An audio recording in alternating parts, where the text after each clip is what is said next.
Hello friends, good morning. तो आज हम लोग नई कविता भाग 2 में, अभी पिछली क्लास में हम लोगों ने दो कवियों के बारे में पढ़ा था, अज्ञेय जी और मुक्तिबोध के बारे में। तो उसी कड़ी में आगे हम लोग अगले कवि शमशेर बहादुर सिंह के बारे में पढ़ने वाले हैं। तो शमशेर बहादुर सिंह का जन्म 1911 में और मृत्यु 1993 में हुई थी। और कहाँ पर हुआ था इनका जन्म? देहरादून में। तो जो शमशेर बहादुर सिंह है, ये आपको बताना है कि तार सप्तक के किस तार सप्तक में इनको स्थान मिला है। तो आप ये कमेंट में हमें बताएंगे कि शमशेर बहादुर सिंह को किस तार सप्तक में स्थान मिला है। और इनके बारे में काफ़ी लोगों ने स्टेटमेंट दी है। और जैसे मुक्तिबोध इनके बारे में कहते हैं कि प्रणय जीवन का प्रसंगबद्ध रसवादी कवि हैं शमशेर बहादुर सिंह।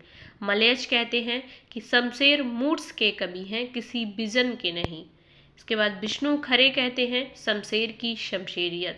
अज्ञेय ने शमशेर को कहा है कि शमशेर कवियों का कवि है। मुक्तिबोध इनके बारे में कहते हैं शमशेर की मूल मनोवृत्ति एक इम्प्रेसनिस्ट चित्रकार की है। और कहते हैं मुक्तिबोध कि शमशेर की आत्मा में नई अभिव्यक्ति का एक प्रभावशाली भवन अपने हाथों तैयार किया है। शमशेर की आत्मा ने अपनी अभिव्यक्ति का एक प्रभावशाली भवन अपने हाथों तैयार किया है। उस भवन में जाने से डर लगता है, उसकी गंभीर प्रयत्न साध्य पवित्रता के कारण। उस भवन में जाने से डर क्यों लगता है? कि उसकी गंभीर प्रयत्न साध पवित्रता के कारण। तो ऐसा कौन कहता है? मुक्तिबोध कहते हैं। किसके बारे में? शमशेर के बारे में। तो यहाँ पर शमशेर जी के बारे में काफ़ी लोगों का अपना अपना वक्तव्य था। सभी ने शमशेर बहादुर जी के बारे में अपनी अपनी बात रखी। इसके बाद रामस्वरूप चतुर्वेदी भी कह रहे हैं और रामचंद्र तिवारी भी। तो रामचंद्र तिवारी कहते हैं शमशेर का गद्य हिंदी का जातीय गद्य है। और रामस्वरूप चतुर्वेदी कहते हैं कि भाषा में बोलचाल के गद्य का लहजा और लय में संगीत का चरम अमूर्तन,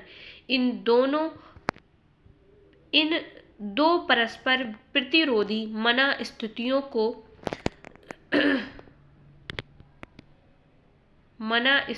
को साधती है। ठीक है, तो ऐसा शमशेर बहादुर सिंह के बारे में किसने कहा? रामस्वरूप चतुर्वेदी जी ने। शमशेर बहादुर सिंह ने स्वयं अपने बारे में ये बात लिखी है कि टेक्निक में एज़रा पाउंड शायद मेरा सबसे बड़ा आदर्श बन गया था। और कहा है कि मैं हिंदी और उर्दू का दोआब हूँ। शमशेर बहादुर सिंह ने अपने बारे में ये खुद कहा है कि मैं हिंदी और उर्दू का दोआब हूँ। अब यहाँ पर हम लोग शमशेर बहादुर जी की रचनाएं देखने वाले हैं कि उनकी क्या क्या कौन कौन सी रचनाएं रही। तो रचनाएं हैं कुछ कविताएं 1959 में, कुछ और कविताएं 1961 में, चुका भी नहीं हूँ मैं 1975 में, इतने पास अपने 1980, उदिता अभिव्यक्ति का संघर्ष 1980, बात बोलेगी 1981, काल तुझसे होड़ है मेरी 1988, कहीं बहुत दूर से सुन रहा हूँ 1995, सुकून की तलाश 1998। तो यहाँ तक हम लोग शमशेर बहादुर सिंह के बारे में देखे, उनकी रचनाएं, उनके बारे में सभी आलोचकों के वक्तव्य। इसके बाद हम लोग देख रहे हैं नरेश मेहता जी के बारे में। नरेश मेहता का जन्म 1924 में गुजरात में हुआ था। इनके काव्य संग्रह हैं बन पाखी सुनो, बोलने दो चीड़, मेरा समर्पित एकांत, चैत्या, उत्सवा, उषस। ये जो उषस है इसके चार भाग हैं इसके। और किरण धेनुएं भी इनकी रचना है। चाहता मन, शमिधा, संशय की एक रात, ये काफ़ी प्रसिद्ध है। संशय की एक रात जो कि 1962 में प्रकाशित हुआ। और महाप्रस्थान, प्रबाद पर्व, सबरी, समय देवता, तो ये इनके सारे ही क्या हैं? प्रबंध काव्य हैं। संसद की एक रात से महाप्रस्थान, प्रबाद पर, सबरी, ये इनके प्रबंध काव्य हैं। इसके बाद समय देवता जो है मेरा समर्पित एकांत में संकलित है। तो मेरा समर्पित एकांत इनका जो रचना थी उसमें संकलित है समय देवता, जो एक लंबी कविता है समय देवता, और जिसमें यानी समय देवता धरती के विभिन्न भागों की सांस्कृतिक राजनीतिक स्थितियों का सिनेरियो प्रस्तुत किया गया है। समय देवता का विषय था ये, और समय देवता को नरेश मेहता ने नई कविता की पहली लंबी कविता कहा है। याद रखेंगे इनकी लंबी कविता कौन है, समय देवता। ठीक है। संशय की एक रात नाटक शैली में लिखी गई लंबी कविता है, जिसमें युद्ध को लेकर राम के मन में उठने वाले गहरे द्वंद्व को बड़ी अच्छी तरह उकेरा गया है। राम का यह द्वंद्व लोकमत के निश्चय के आधार पर दूर होता है। तो संशय की एक रात क्या है, इनकी लंबी कविता है और नाटक शैली में रची गई है। इसका विषय क्या है, इसमें युद्ध को लेकर राम के मन में उठने वाले गहरे द्वंद्व को बड़ी अच्छी तरह से दिखाया गया है, और राम का यह द्वंद्व लोकमत के निश्चय के आधार पर दूर होता है। इसके बाद एक पंक्ति मिलती है नरेश मेहता की, कहते हैं अब मैं निर्णय हूँ सबका अपना नहीं। ठीक है। इसके बाद नरेश मेहता की और भी कुछ लाइनें हैं। मालवा और काशी की सांस्कृतिक प्रभाव के कारण नरेश मेहता के काव्य में सांस्कृतिक राग की स्पष्ट छाप दृष्टिगोचर होती है, और इनके प्रारंभिक गीतों पर ऋग्वैदिक रचनाओं का गहरा प्रभाव पड़ा है, और विशेष रूप से उषस पर प्रभाव पड़ा है। ठीक है। तो उषस इनका जो रचना थी हम लोग देखे थे ना, उषस, इसके 4 भाग थे। इसके बाद आगे देख रहे हैं हम लोग नरेश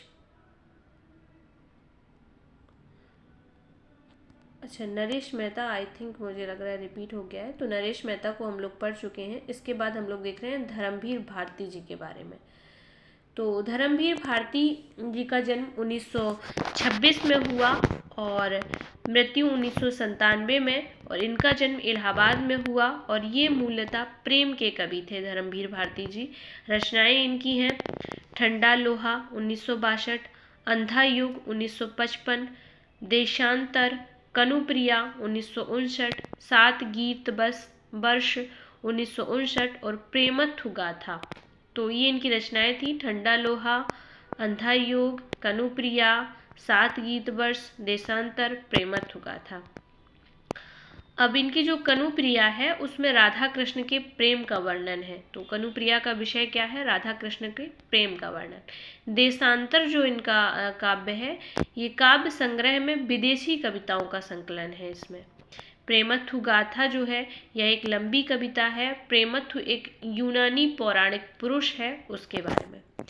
धर्मवीर भारती मुख्यतः प्रणयानुभूति के कवि थे तथा व्यक्तिवादी कवि थे। कौन, धर्मवीर भारती जी। इसके बाद हम लोग बात करते हैं सर्वेश्वर दयाल सक्सेना जी के बारे में, और इनका जन्म 1927 में हुआ, मृत्यु 1983 में। जन्म इनका बस्ती में हुआ।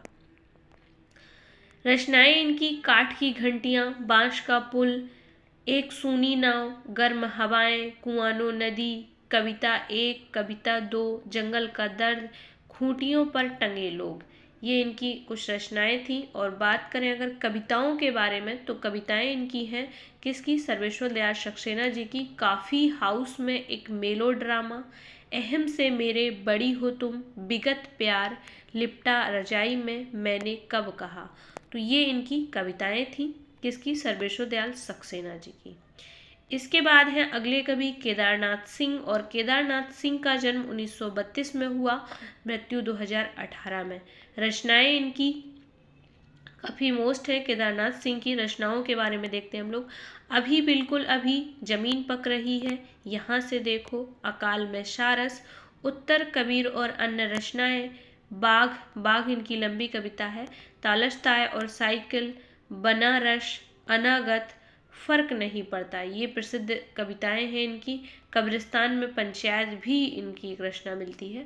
तो ये थे केदारनाथ सिंह, और ये इनके बारे में इनकी रचनाएं।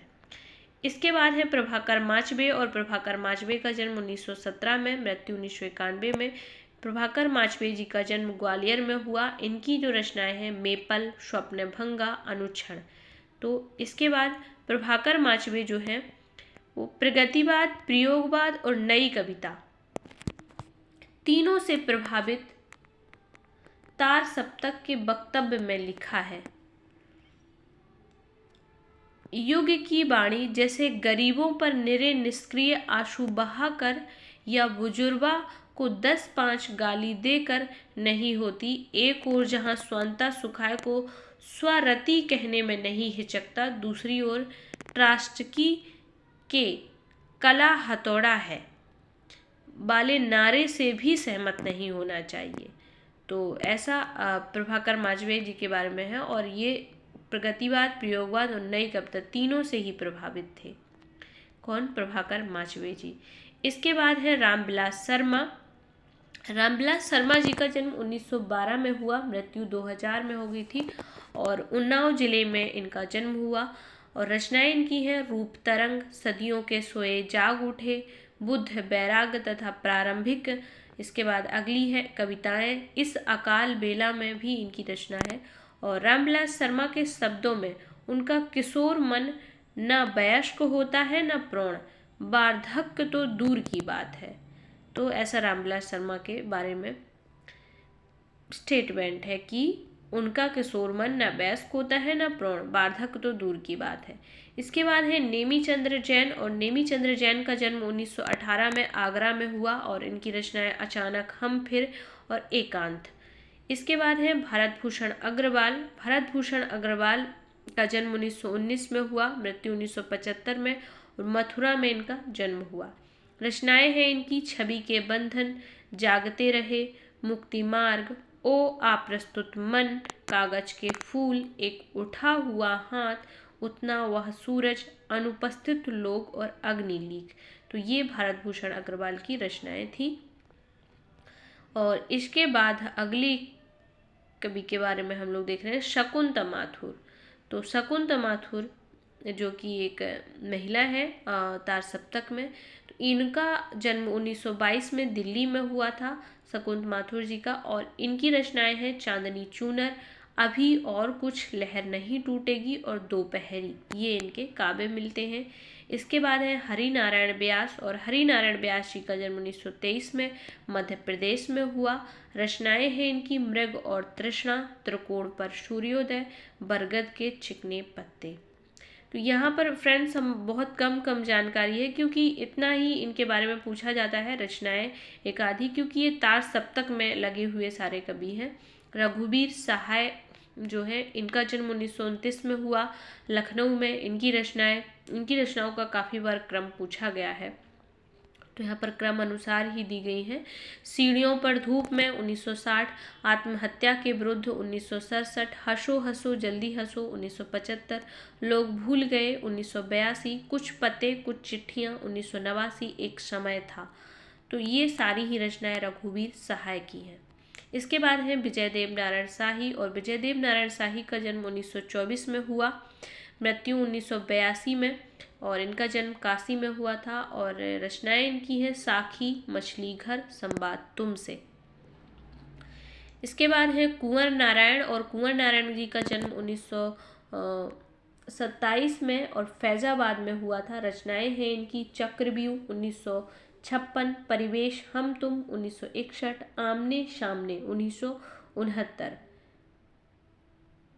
कोई दूसरा नहीं 1993 और इन दिनों 2002 में है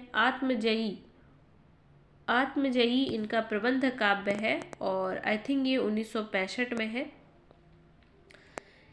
इसके बाद 2008 में इनका एक ग्रंथ मिलता है बजस्रवा के बहाने, ठीक है, प्रबंध काव्य है इनका आत्मजयी, इसको याद रखेंगे। इसके बाद है